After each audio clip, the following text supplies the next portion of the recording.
नमस्कार दोस्तों।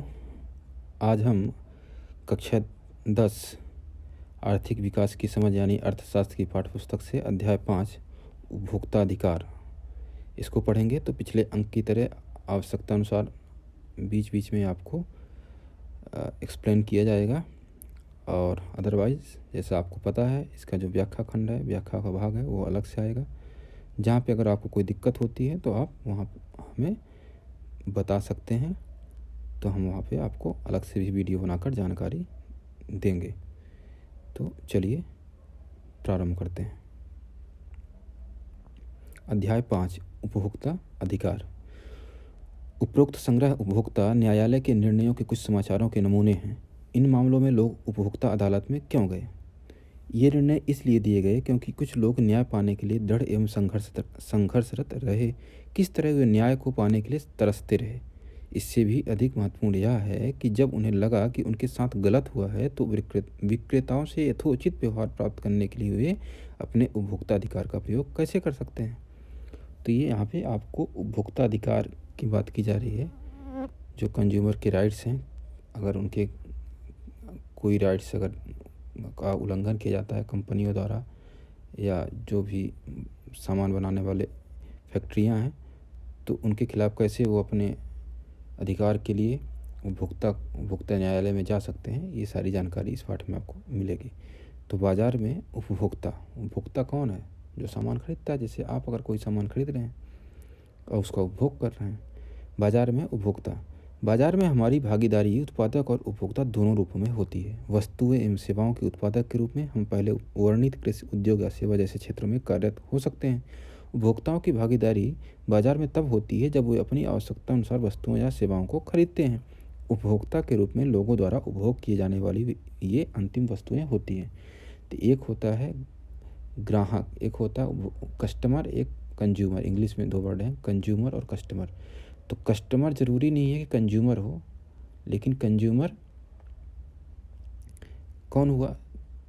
तो कंज्यूमर कस्टमर हो सकता है, लेकिन कस्टमर ज़रूरी नहीं है कि कंज्यूमर हो। कहने का मतलब साधारण शब्दों में ये है कि एक व्यापारी, मान लीजिए आपके यहाँ का जो रिटेलर है, वो जाकर बड़ी दुकान से सामान खरीदता है, फिर लाकर आपको बेचता है। तो वो बड़ी दुकान के लिए क्या कहलाया? कस्टमर कहला गया। लेकिन वो सामान का उपयोग नहीं करता है, उपभोग नहीं करता है, वो अंतिम उपभोक्ता नहीं है उसका, वो उसको बेच देता है। तो अंतिम उपभोक्ता कौन हुए? आप। तो आप क्या कहलाए? कंज्यूमर यानी उपभोक्ता कहलाए। तो इस तरीके से इसको समझिए। उपभोक्ता के रूप में लोगों द्वारा उपभोग की जाने वाली ये अंतिम वस्तुएं होती हैं। पिछले अध्यायों में हमने विकास को बढ़ावा देने के लिए जरूरी नियमों और नियंत्रणों या इसके लिए उठाए गए कदमों की आवश्यकता का वर्णन किया है। इनका महत्व असंगठित क्षेत्र के मजदूरों की सुरक्षा के लिए उसी तरह हो सकता है जिस तरह साहूकारों द्वारा लगाए जाने वाले उच्च ब्याज दर से लोगों को बचाने के लिए नियमों और नियंत्रणों की जरूरत होती है। इसी प्रकार से पर्यावरण की सुरक्षा के लिए नियमों एवं विनियमों की आवश्यकता होती है। उदाहरण के लिए अनौपचारिक क्षेत्रों के साहूकार, जिनके बारे में आप पहले के अध्याय 3 में पढ़ चुके हैं, कर्जदार पर बंधन डालने के लिए तरह तरह के दांव पेच अपनाते हैं। सामयिक निर्णय के कारण वे उत्पादक को उत्पाद निम्न दर पर बेचने के लिए मजबूर कर सकते हैं। वे स्वप्ना जैसी महिला को ऋण चुकाने के लिए अपनी जमीन बेचने को विवश कर सकते हैं। इसी प्रकार असंगठित क्षेत्र में काम करने वाले बहुत से लोगों को निम्न वेतन पर कार्य करना पड़ता है और उन परिस्थितियों को झेलना पड़ता है जो न्यायोचित नहीं होती हैं और प्रायः उनके स्वास्थ्य के लिए हानिकारक भी होती हैं। ऐसे शोषण को रोकने के लिए और उनकी सुरक्षा हेतु हमने नियमों एवं विनियमों की बात की है। ऐसी कई संस्थाएं हैं जिन्होंने यह सुनिश्चित करने के लिए लंबा संघर्ष किया है कि इन नियमों का अनुपालन हो। बाजार में भी उपभोक्ताओं की सुरक्षा के लिए नियम एवं विनियमों की आवश्यकता होती है, क्योंकि अकेला उपभोक्ता प्रायः स्वयं को कमजोर स्थिति में पाता है। खरीदी गई वस्तु या सेवा के बारे में जब भी कोई शिकायत होती है तो विक्रेता सारा उत्तरदायित्व क्रेता पर डालने का प्रयास करता है। सामान्यतः उनकी प्रतिक्रिया होती है, आपने जो खरीदा है अगर वह पसंद नहीं है तो कहीं और जाइए। मानव बिक्री हो जाने के बाद विक्रेता की कोई जिम्मेदारी नहीं रह जाती है। उपभोक्ता आंदोलन, जिसके बारे में हम आगे बात करेंगे, इस स्थिति को बदलने का एक प्रयास है। बाजार में शोषण कई रूपों में होता है। उदाहरणार्थ, कभी कभी व्यापारी अनुचित व्यापार करने लग जाते हैं, जैसे दुकानदार उचित वजन से कम वजन तोलते हैं, या व्यापारी उन शुल्कों को जोड़ देते हैं जिनका वर्णन पहले ना किया गया हो, या मिलावटी दोषपूर्ण वस्तुएं बेची जाती हैं। जब उत्पादक थोड़े और शक्तिशाली होते हैं और उपभोक्ता कम मात्रा में खरीदारी करते हैं और बिखरे हुए होते हैं तो बाजार उचित तरीके से कार्य नहीं करता। विशेष रूप से यह स्थिति तब होती है जब इन वस्तुओं का उत्पादन बड़ी कंपनियां कर रही हों। अधिक पूंजी वाली शक्तिशाली और समृद्ध कंपनियां विभिन्न प्रकार से चालाकीपूर्ण पूर्वक बाजार को प्रभावित कर सकती हैं। उपभोक्ताओं को आकर्षित करने के लिए वे समय समय पर मीडिया और अन्य स्रोतों से गलत सूचना देते हैं। उदाहरण के लिए, एक कंपनी ने यह दावा करते हुए कि माता के दूध से हमारा उत्पाद बेहतर है, सर्वाधिक वैज्ञानिक उत्पाद के रूप में शिशुओं के लिए दूध का पाउडर पूरे विश्व में कई वर्षों तक बेचा। कई वर्षों की लगातार संघर्ष के बाद कंपनी को यह स्वीकार करना पड़ा कि वह झूठे दावे करती आ रही थी। इसी तरह सिगरेट उत्पादक कंपनियों से यह बात मनवाने के लिए कि उनका उत्पाद कैंसर का कारण हो सकता है, न्यायालय में लंबी लड़ाई लड़नी पड़ी। अतः उपभोक्ताओं की सुरक्षा सुनिश्चित करने के लिए नियम और विनियमों की आवश्यकता है। अब यहाँ पे कुछ सवाल दिए गए हैं जिनका आप उत्तर देने की कोशिश करिएगा, जो आपने ऊपर पढ़ा उसी के आधार पर। तो कुछ नए सवाल, इतना कठिन नहीं। अगर दिक्कत हो रही है तो आप बैक जाके फिर से सुन सकते हैं। अब अगला टॉपिक है उपभोक्ता आंदोलन। उपभोक्ता आंदोलन का प्रारंभ उपभोक्ताओं के असंतोष के कारण हुआ, क्योंकि विक्रेता कई अनुचित व्यावसायिक व्यवहारों में शामिल होते थे। बाजार में उपभोक्ता को शोषण से बचाने के लिए कोई कानूनी व्यवस्था उपलब्ध नहीं थी। लंबे समय तक जब एक उपभोक्ता एक विशेष ब्रांड उत्पाद या दुकान से संतुष्ट नहीं होता था, तो सामान्यतः वह उस ब्रांड उत्पाद को खरीदना बंद कर देता था या उस दुकान से खरीदारी करना बंद कर देता था। यह मान लिया जाता था कि यह उपभोक्ता की जिम्मेदारी है कि एक वस्तु या सेवा को खरीदते वक्त वह सावधानी बरते। संस्थाओं को लोगों में जागरूकता लाने में भारत और पूरे विश्व में कई वर्ष लग गए। इसने वस्तुओं और सेवाओं की गुणवत्ता सुनिश्चित करने की जिम्मेदारी विक्रेताओं पर भी डाल दिया। भारत में सामाजिक बल के रूप में उपभोक्ता आंदोलन का जन्म अनैतिक और अनुचित व्यवसाय कार्यों से उपभोक्ताओं के हितों की सुरक्षा करने और प्रोत्साहित करने की आवश्यकता के साथ हुआ। अत्यधिक खाद्य कमी, जमाखोरी, कालाबाजारी, खाद्य पदार्थों एवं खाद्य तेल में मिलावट की वजह से 1960 के दशक में व्यवस्थित रूप में उपभोक्ता आंदोलन का उदय हुआ। 1970 के दशक तक उपभोक्ता संस्थाएं बृहद स्तर पर उपभोक्ता अधिकार से संबंधित आलेखों के लेखन और प्रदर्शनी का आयोजन का कार्य करने लगी थी।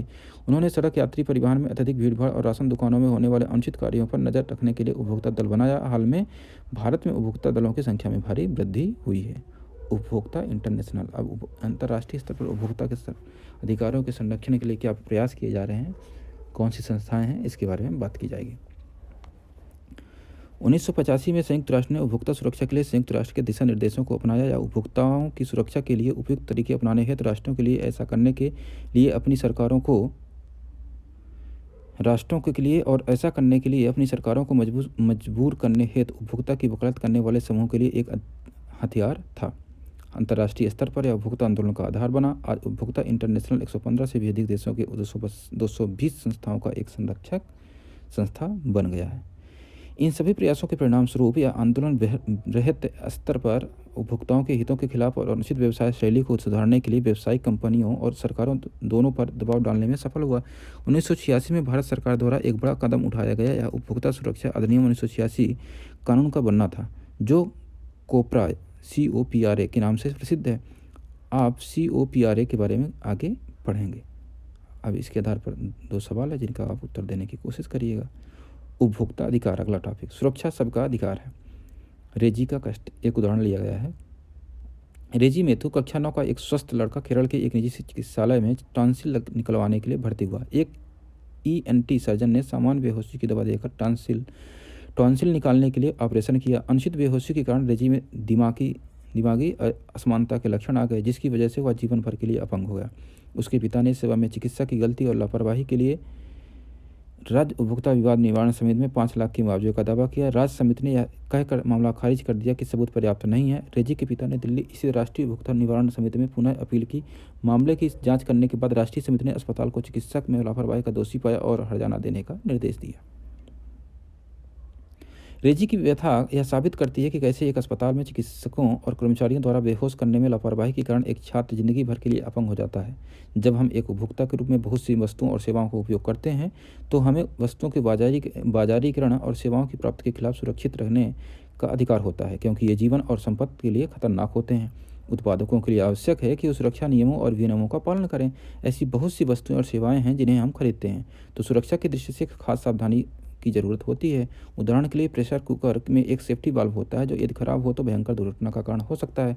सेफ्टी वाल्व के निर्माता को इसकी उच्च गुणवत्ता सुनिश्चित करनी चाहिए। आपको सार्वजनिक या सरकारी कार्रवाइयों को देखकर यह सुनिश्चित करना होगा कि गुणवत्ता का पालन किया गया है या नहीं। फिर भी हमें बाजार में निम्न गुणवत्ता वाले उत्पाद प्राप्त होते हैं, क्योंकि निम्न गुणवत्ता वाले उत्पाद प्राप्त होते हैं, यानी घटिया किस्म के, क्योंकि इन नियमों का पर्यवेक्षण उचित रूप से नहीं हो रहा है और उपभोक्ता आंदोलन भी बहुत ज़्यादा मजबूत नहीं है। अब आगे फिर कुछ सवाल दिए गए हैं जो आपने दो पैराग्राफ पढ़े, उसके उत्तर देने की कोशिश कीजिए। अगला टॉपिक, वस्तुओं और सेवाओं के बारे में जानकारी। जब आप कोई वस्तु खरीदेंगे तो उसके पैकेट पर कुछ खास जानकारियाँ पाएंगे। ये जानकारियाँ उस वस्तु के अवयवों, मूल्य, बैच संख्या, निर्माण की तारीख, खराब होने की अंतिम तिथि और वस्तु बनाने वाले के पते के बारे में होती है। जब हम कोई दवा खरीदते हैं तो उस दवा के उचित प्रयोग के बारे में निर्देश और उस दवा के प्रयोग के अन्य प्रभावों और खतरों से संबंधित जानकारी प्राप्त कर सकते हैं। जब आप वस्तु खरीदेंगे तो धुलाई संबंधी निर्देश प्राप्त करेंगे। आखिर ऐसे नियम क्यों बनाए गए हैं कि वस्तु बनाने वाले को ये जानकारियाँ देनी पड़ती हैं? पूछा जा रहा है क्यों नियम बनाए गए ऐसे? यह इसलिए कि उपभोक्ता जिन वस्तुओं और सेवाओं को खरीदता है उसके बारे में उसे सूचना पाने का अधिकार है। तब उपभोक्ता वस्तु की किसी भी प्रकार की खराबी होने पर शिकायत कर सकता है, मुआवजे पाने या वस्तु बदलने की मांग कर सकता है। उदाहरण के लिए, यदि हम एक उत्पाद खरीदते हैं और उसके खराब होने की अंतिम तिथि के पहले ही वह खराब हो जाता है तो हम उसे बदलने के बारे में कह सकते हैं। यदि वस्तु खराब होने की अंतिम समय सीमा उस पर नहीं छपी है तब विनिर्माता दुकानदार पर आरोप लगा देगा और अपनी जिम्मेदारी नहीं मानेगा। यदि लोग अंतिम तिथि समाप्त हो गई दवाओं को बेचते हैं तो उनके खिलाफ कार्रवाई की जा सकती है। इसी तरह से यदि कोई व्यक्ति मुद्रित मूल्य से अधिक मूल्य पर वस्तु बेचता है तो कोई भी उसका विरोध और शिकायत कर सकता है। यह अधिकतम खुदरा मूल्य यानी एमआरपी के द्वारा इंगित किया हुआ होता है। वस्तुतः उपभोक्ता विक्रेता से अधिकतम खुदरा मूल्य यानी एमआरपी से कम दाम पर वस्तु देने के लिए मोलभाव कर सकते हैं। आज सरकार प्रदत्त विविध सेवाओं को उपयोगी बनाने के लिए सूचना पाने के अधिकार को बढ़ावा दिया है। सन 2005 के अक्टूबर में भारत सरकार ने एक कानून लागू किया जो आरटीआई यानी राइट टू इन्फॉर्मेशन या सूचना पाने का अधिकार के नाम से जाना जाता है और जो अपने नागरिकों को सरकारी विभागों के कार्यकलापों की सभी सूचनाएं पाने के अधिकार को सुनिश्चित करता है। आरटीआई एक्ट के प्रभाव को निम्नलिखित केसों के द्वारा समझा जा सकता है। चलिए, इंतजार आरटीआई के बारे में बात की जा रही है। अमृता नाम की एक इंजीनियरिंग स्नातक ने नौकरी पाने के लिए अपने सभी प्रमाण पत्रों को जमा करने तथा इंटरव्यू देने के बाद भी एक सरकारी विभाग में कोई रिजल्ट नहीं प्राप्त किया। कर्मचारियों ने भी उसके प्रश्नों का उत्तर देने से इनकार कर दिया। तब उसने एक्ट का प्रयोग करते हुए एक प्रार्थना पत्र दिया और यह कहा कि एक उचित समय तक परिणाम की जानकारी पाना उसका अधिकार था, जिससे कि वह अपने भविष्य की योजना बना सके। उसको न केवल रिजल्ट की घोषणा में देरी के कारणों के बारे में सूचित किया गया बल्कि उसको नियुक्ति के लाभ का पत्र मिल गया क्योंकि उसने इंटरव्यू अच्छा दिया था। अब आगे कुछ सवाल है जो ऊपर आपने पैराग्राफ पढ़ा, जवाब देने की कोशिश करिएगा। चयन के अधिकार का उल्लंघन। अगला टॉपिक, चयन के अधिकार का उल्लंघन। उदाहरण लिया जा रहा है, पैसे लौटाए गए। अंसारी नगर के अभिरामी नामक एक छात्रा ने दिल्ली में व्यावसायिक पाठ्यक्रम में पढ़ने के लिए एक क्षेत्रीय कोचिंग संस्थान के 2 वर्षीय पाठ्यक्रम में नामांकन कराया। पाठ्यक्रम में भाग लेने के समय पूरे 2 वर्ष के अध्ययन के लिए करीब 61,020 रुपये जमा किए, लेकिन उसने यह पाया कि पढ़ाई का स्तर वहाँ ठीक नहीं है। इसीलिए उसने साल के अंत में पाठ्यक्रम को छोड़ देने का निश्चय किया। जब उसने 1 साल का पैसा लौटाने की बात की तो उसे मना कर दिया गया। जब उसने जिला उपभोक्ता न्यायालय में मुकदमा दायर किया तो न्यायालय ने संस्था को यह कहते हुए 28,000 रुपये लौटाने का आदेश दिया कि छात्रा को चुनने का अधिकार है। संस्थान ने पुनः राज्य उपभोक्ता आयोग में अपील की। राज्य उपभोक्ता आयोग ने जिला न्यायालय के निर्देश को सुरक्षित रखते हुए आगे संस्थान को बेकार की अपील करने के लिए 25,000 का दंड लगाया। उसने संस्थान को 7,000 रुपये मुआवजे और याचिका खर्च के रूप में छात्रा को देने के लिए कहा। राज्य आयोग ने सभी शिक्षा संस्थानों और व्यवसायिक संस्थाओं को विद्यार्थियों से पूरे साल की फीस को एडवांस में लेने से भी मना किया। आयोग के अनुसार इस आदेश का उल्लंघन करने पर दंड शुल्क भरना पड़ सकता है, साथ ही जेल भी हो सकती है। हम इस घटना से क्या समझते हैं? किसी भी उपभोक्ता को जो किसी सेवा को प्राप्त करता है, चाहे वह किसी भी आयु या लिंग का हो और किसी भी तरह की सेवा प्राप्त करता हो, किसी भी आयु या लिंग का हो और किसी भी तरह की सेवा प्राप्त करता हो, उसको सेवा प्राप्त करते हुए हमेशा चुनने का अधिकार होगा। मान लीजिए आप एक दंत मंजन खरीदना चाहते हैं और दुकानदार कहता है कि वह केवल दंत मंजन तभी बेचेगा जब आप दंत मंजन के साथ एक ब्रश भी खरीदेंगे। अगर आप ब्रश खरीदने के इच्छुक नहीं हैं तब आपके चुनने के अधिकार का उल्लंघन हुआ है। ठीक इसी तरह कभी कभी जब आप नया गैस कनेक्शन लेते हैं तो गैस डीलर उसके साथ एक चूल्हा भी लेने के लिए दबाव डालता है। इस प्रकार कई बार हमें उन वस्तुओं को खरीदने के लिए भी दबाव डाला जाता है जिनको खरीदने की हमारी इच्छा बिल्कुल नहीं होती और तब आपके पास चुनाव के लिए कोई विकल्प नहीं होता। आओ इन पर विचार करें।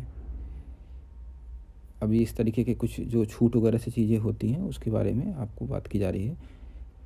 यहाँ कुछ ऐसी वस्तुओं को लुभाने वाले विज्ञापन दिए गए हैं जिन्हें हम बाजार से खरीदते हैं। इनमें वास्तव में क्या कोई ऐसा विज्ञापन है जो सचमुच में उपभोक्ताओं को लाभ पहुँचाता है? इस पर विचार विमर्श कीजिए। पहला है, प्रत्येक 500 ग्राम के पैक पर 15 ग्राम की अतिरिक्त छूट, अखबार के ग्राहक बने, साल के अंत में उपहार पाएँ। इस तरीके के सारे तो आपको सोचना कि क्या आपको वास्तव में इसका लाभ मिलता है। आगे, इन उपभोक्ताओं को न्याय पाने के लिए कहाँ जाना चाहिए?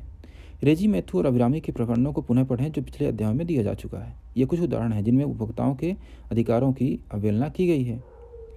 ऐसी घटनाएं अक्सर हमारे देश में घटित होती रहती हैं। इस स्थिति में इन उपभोक्ताओं को न्याय पाने के लिए कहाँ जाना चाहिए? उपभोक्ताओं को अनुचित सौदेबाजी और शोषण के विरुद्ध क्षतिपूर्ति निवारण का अधिकार है। यदि एक उपभोक्ता को कोई क्षति पहुंचाई जाती है तो क्षति की मात्रा के आधार पर उसे क्षतिपूर्ति पाने का अधिकार होता है। इस कार्य को पूरा करने के लिए एक आसान और प्रभावी जन प्रणाली बनाने की आवश्यकता है।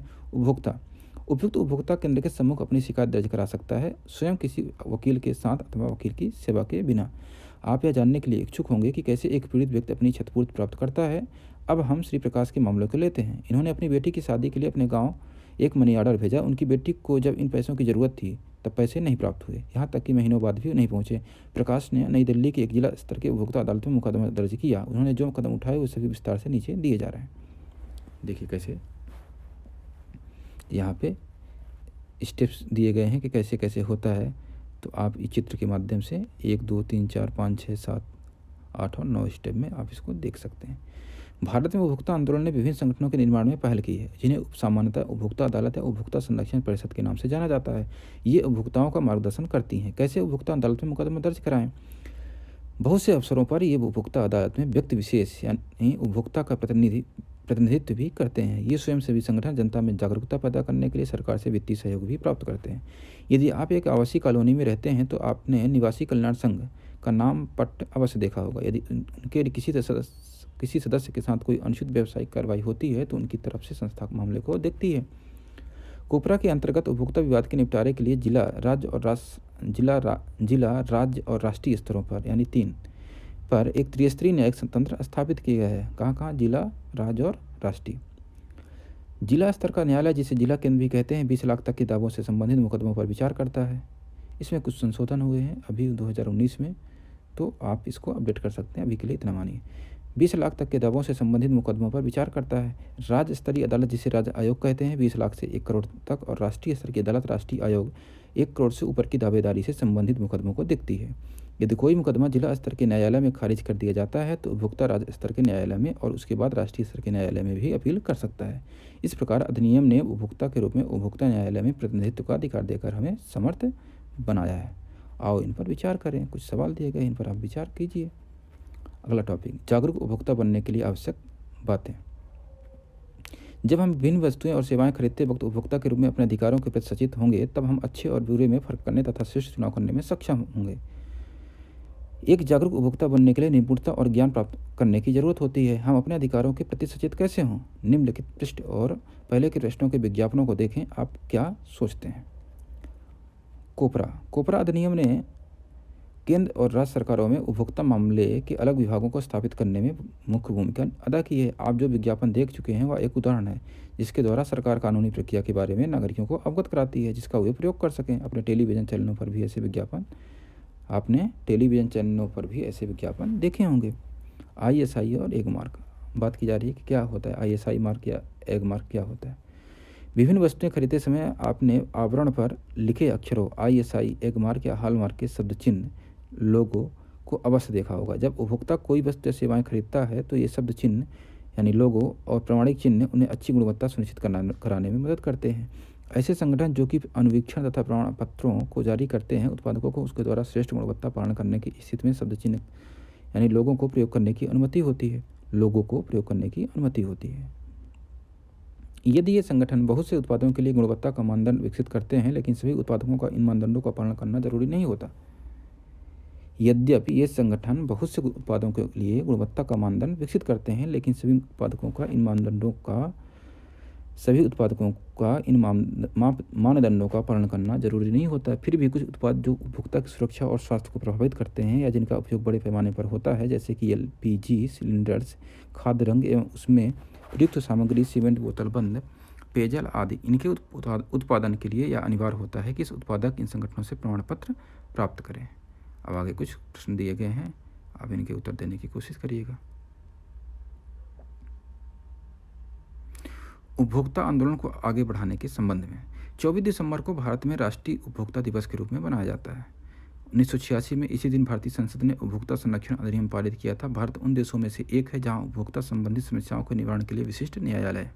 भारत में उपभोक्ता आंदोलन ने संगठित समूहों की संख्या और उनकी कार्यविधियों के मामलों में कुछ तरक्की की है। आज देश में 700 से अधिक उपभोक्ता संगठन हैं, जिनमें से केवल 20 से 25 ही अपने कार्यों के लिए पूर्ण संगठित और मान्यता प्राप्त हैं। फिर भी उपभोक्ता निवारण प्रक्रिया जटिल, खर्चीली और समय साध्य साबित हो रही है। कई बार उपभोक्ताओं को वकीलों का सहारा लेना पड़ता है। ये मुकदमे अदालती कार्रवाइयों में शामिल होने और आगे बढ़ने आदि में काफ़ी समय लेते हैं। अधिकांश खरीदारियों के समय रसीद नहीं दी जाती है। ऐसी स्थिति में प्रमाण जुटाना आसान नहीं होता है। इसके अलावा बाजार में अधिकांश खरीदारियां छोटे फुटकर दुकानदारों से होती हैं। दोषयुक्त उत्पादों से पीड़ित उपभोक्ताओं की क्षतिपूर्ति के मुद्दे पर मौजूदा कानून भी बहुत स्पष्ट नहीं है। कोपरा के अधिनियम के 25 वर्ष बाद भी भारत में उपभोक्ता ज्ञान बहुत धीरे धीरे फैल रहा है। श्रमिकों के हितों की रक्षा के लिए कानूनों के लागू होने के बावजूद, खासतौर से अगर संगठित क्षेत्र में, ये कमजोर हैं। इस प्रकार बाजारों के कार्य करने के लिए नियमों और विनियमों का प्रायः पालन नहीं होता है। फिर भी उपभोक्ताओं को अपनी भूमिका और अपना महत्व समझने की जरूरत है। यह अक्सर कहा जाता है कि उपभोक्ताओं की सक्रिय भागीदारी से ही उपभोक्ता आंदोलन प्रभावी हो सकता है। इसके लिए स्वैच्छिक प्रयास और सबकी साझेदारी से युक्त संघर्ष की जरूरत है। अब आगे फिर कुछ अभ्यास प्रश्न दिए गए हैं, इनके आप उत्तर देने की कोशिश करिएगा। आगे चलते हैं। अतिरिक्त परियोजना कार्यकलाप में कुछ चीज़ें दी गई हैं, ये प्रश्न के रूप में। यहाँ पे कुछ टिप्पणी, यहाँ पे कुछ विशिष्ट तालिका, वयस्क, जो पाठ के अंत में आपको BMI के लिए जो है तो तालिका देने के लिए, तो इस तरीके से अध्याय ख़त्म होता है। तो यहाँ पे कुछ टिप्पणी दी गई है। इसके बाद ये BMI संबंधित जो पिछले अध्याय में आपने पढ़ा था उसके लिए जो दिया गया है, लड़कों और लड़कियों के लिए कितना क्या होना चाहिए, किस एज में, किस वर्ष में। तो कुछ सुझाव दिए गए हैं, कहाँ से क्या चीज़ें ली गई हैं। तो इस तरीके से ये अध्याय ख़त्म होता है। और ये जो अर्थशास्त्र कक्षा 10 के 5 चैप्टर थे वो भी ख़त्म होते हैं इसी के साथ। तो हम अगले अंक में या अगले नए अध्याय में अगले विषय के साथ आपसे पुनः मुलाकात होगी हमारी। आप लाइक, शेयर, कमेंट करना बिल्कुल मत भूलिएगा। अधिक से अधिक लोगों तक इसे पहुंचाने में हमारी मदद कीजिएगा। और अगर कोई भी समस्या, कोई भी सवाल, कोई भी प्रश्न उठता है तो आप कमेंट के माध्यम से, या आप अबाउट सेक्शन में जाएंगे, वहाँ पे ईमेल आईडी दी गई है, वहाँ पे अपने सवाल रख सकते हैं। वीडियो या कमेंट में ही जैसे भी उचित रहेगा हम आपको ज़रूर उसका जवाब देंगे। तो अभी इस अंक में जुड़ने के लिए आपका बहुत बहुत धन्यवाद।